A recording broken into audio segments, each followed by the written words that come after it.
I'm really expecting the gold price to put in put in a major low by July, Mm-hmm. and there's a lot of, I think, really convincing evidence that's the case. You know, it Mm-hmm. might be in place already, but I Mm-hmm. want to leave room for a retest. You know, triple bottom Mm-hmm. around 1200. You know, but if it can manage to hold here around 1300 over the next 2 or 3 weeks, we may be seeing, you know, a secondary low here with the major low already made at the end of December.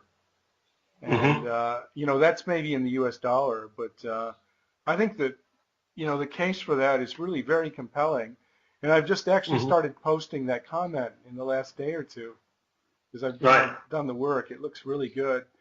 And, you know, a return of some upside to the gold market would help a lot of these resource stocks, I think. Mm-hmm. Mm-hmm. And, you Mm-hmm. know, Yeah, things no, like definitely. CDNX, I don't know about the London resource stocks, but the CDNX is also behaving a lot better than it was. Yeah. So, I It. mean, I'm kind of expecting and hoping that we'll see a high in place in the U.S. market, the broader market, by the end of the month.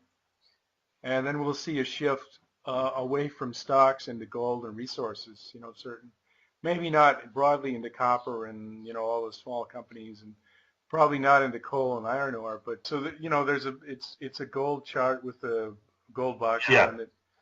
Okay, so the gold price is pretty obvious which one is that, right? Yeah. And then there's a nice clear channel. It's a beautiful Yeah. channel, right, which catches all the lows. Yeah. And then you see the high there, right? Yeah. And if you draw a parallel line, you know, from the low, you draw a parallel line to the high. That catches a point, and that'll be September 2011. Now, here's the first interesting thing. You know Fibonacci numbers, right?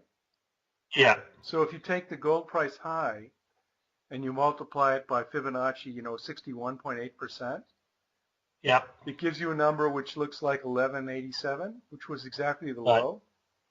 Yeah. Okay, so there's been a very sort of standard 38.2 correction off the high. Yeah. And that takes you right down directly to that beautiful trend line, right? Right. Now, here's where it gets really interesting. If you draw a parallel line to the first trend line, right in the middle of the other two, more or less in the middle of the other two, which I've Yeah. drawn there, can you see it? Yeah.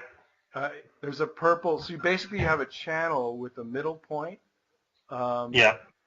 there's another purple line behind it. Can you see Yeah. that? Which is a bit Yeah. squiggly. Yeah. Okay, that's the U.S. Yeah. debt. Right. Okay, so Yeah. the argument of this chart, and I added the trend lines and so forth to it. The argument of the chart when I saw it is that there's a relationship between the gold price and U.S. debt. And Mm-hmm. in fact, it charted very well up until about 2011, Mm-hmm. when the gold price, got overheated and went Yeah. up to the top of the channel. Yeah. And what often happens when it does that is it will then, you know, cross over the midpoint and then go to the bottom of the channel, which is exactly what's happened, right? Right. So now gold is well below the total U.S. debt. Yeah. And I think it, you know, it's quite I mean, I think it's quite a good argument that there ought to be a relationship between these two. And this suggests that the gold price is undervalued by several $100s. And next time it gets going again, it could easily cross, you know, it could easily hit its valuation and cross over higher. And, you know, who knows how high the debt's going to be by the time that happens. But there's kind of an easy $600 or something, $500 in the gold price right now. Yeah. And then Yeah. if it beats the channel again and goes to the top, you know, you can double that. You can talk about $1,000. Yeah. So the question is also, what is going to be the future trajectory of the debt? Yeah. Well, do you think it's going to come down? Well, no. Yeah, I don't either. And I think the market's been hoping that Janet Yellen and her, the Fed is going to do something about this, but and QE and so forth. But I don't really see that happening. I think and John Malden, I think, has talked about this before, that QE is not going to end. Do you think?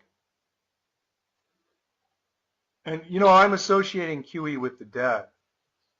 I mean, Mark Farber has always gone on and said we'll have QE 24 sort of thing. Yeah. QE is going to go on indefinitely. Yes.